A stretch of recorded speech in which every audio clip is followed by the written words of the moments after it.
The story we'll be covering for this video is Big Hero 6, Nighttime of Fires. It was late at night, but Hiro Hamada was wide awake. He was working in his lab at the San Francisco Institute of Technology. Hiro hunched over his computer. He was trying to solve a problem, but nothing was working. Frustrated, he leaned back in his chair. The chair tipped over, throwing Hiro to the ground. "Ouch!" he cried. Baymax, Hiro's personal healthcare companion, stepped forward. Baymax was a robot built by Hiro's older brother, Tadashi. It was Baymax's job to help people when they were injured. "I was alerted to your need for help when you said, 'ouch,'" Baymax said. "On a scale of 1 to 10, how would you rate your pain?" "I'm fine, Baymax," Hiro said quickly, getting up. Baymax scanned Hiro from top to bottom. "Your energy levels are low. You appear to need rest. Sleep is essential for good health and for mental acuity." Without another word, Baymax turned and left the lab. When he came back, he was holding a glass of warm milk. The average 14-year-old needs approximately 9.2 hours of sleep each night, he said, and pointed to a sleep chart that had appeared on the display on his stomach. Baymax held out the glass of milk. Milk contains enzymes that aid in relaxation and help patients fall asleep. Hiro rubbed his eyes. "I can't sleep, Baymax. I need to finish this. It's important." Hiro was building a high-tech firefighting device. It would scan the city for the first signs of fire and shoot a stream of chemicals at the flame to put it out. The chemical mixture would also prevent another fire from starting. "I don't want anyone else to." Hiro stopped short, thinking about his brother. Tadashi had died in a fire. "If you finish the project, will it help you sleep?" Baymax asked. "Yes," Hiro said, "but I can't seem to get it right. Watch." Hiro sat back down at his computer and pressed some buttons. In a special testing chamber in the corner of his lab, a few pieces of paper and a trash can began to smoke. Hiro typed more instructions. His firefighting device lifted into the air, but by the time it reached the papers, the smoke had turned into a full-blown fire. "See?" Hiro said to Baymax. "It's way too slow."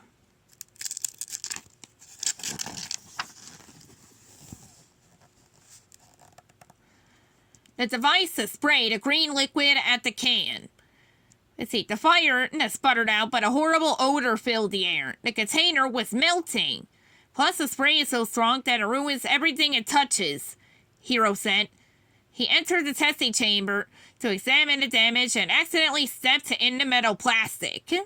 The melted plastic. "Ouch! Hot!" Hiro cried, hopping on one foot. Baymax scanned Hiro again. "Your neutral indicators show extreme agitation. You will not be able to sleep in this state." Hiro picked up his device and examined it closely. What could make it move faster? What would fix the spray? Just then, the door to Hiro's lab burst open and his friends walked in. Gogo, Wasabi, and Honey Lemon were also students at San Francisco Institute of Technology. They had been hard at work in their labs, too.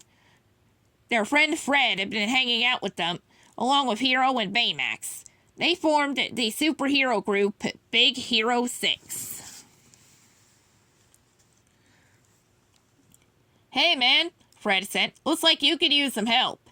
Hiro shook his head. "No one helped Tadashi build Baymax. No offense, guys. I just want to do this alone. Besides, you have your own projects to think about."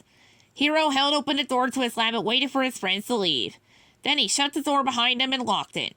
"Your stress level has increased," Baymax told Hiro. "Perhaps you would like that glass of milk." "Not now, Baymax," Hiro said. He had work to do.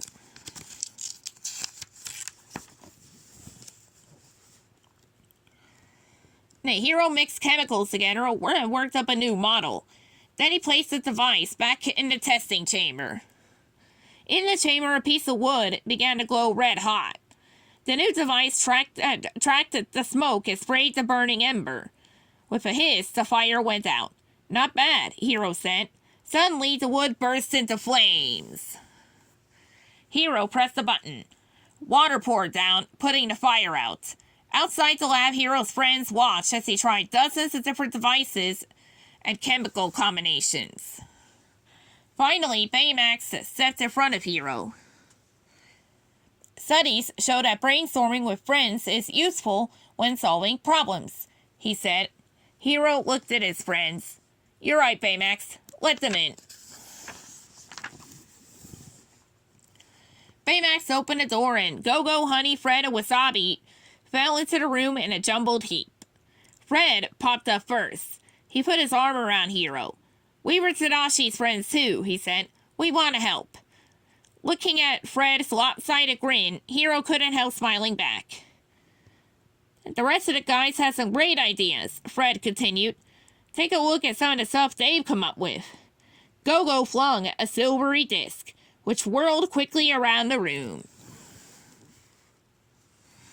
Try changing the shape of your device, she suggested. Something like this could really move through the flames. Wasabi nodded in agreement. And if you fit the disc with laser beams, it could go directly to the source of the fire. Honey hugged Hiro. I think I know the missing chemical too. Baymax, may I have that glass of milk? She poured the milk into a test tube. Enzymes.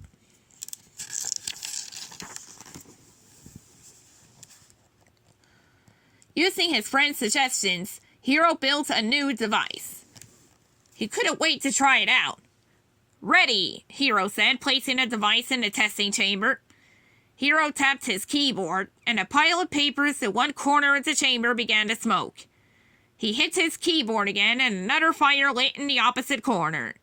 This was the moment of truth. Could Hiro's device handle both fires?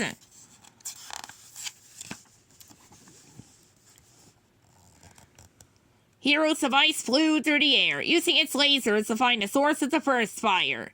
It sprayed a white liquid over it. Then it raced to put out the other fire. Within seconds, the embers died and the smoke cleared. The device had done its job perfectly. It was like there had never even been any flames. Yes! Go-Go shouted, pumping her fists in the air. Honey jumped up and down excitedly. Wasabi and Fred high-fived each other. Hiro grinned. Let's see, Baymax, milk for everyone. He raised his glass in a toast. To the best friends the guy could ask for, he turned to Baymax. Especially you, he whispered.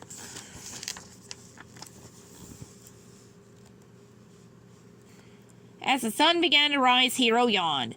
He said goodnight to his friends, and then, with Baymax at his side, he trudged home, exhausted. Hiro fell into bed. Hey, buddy, might be a good time for you to recharge, too, he told Baymax.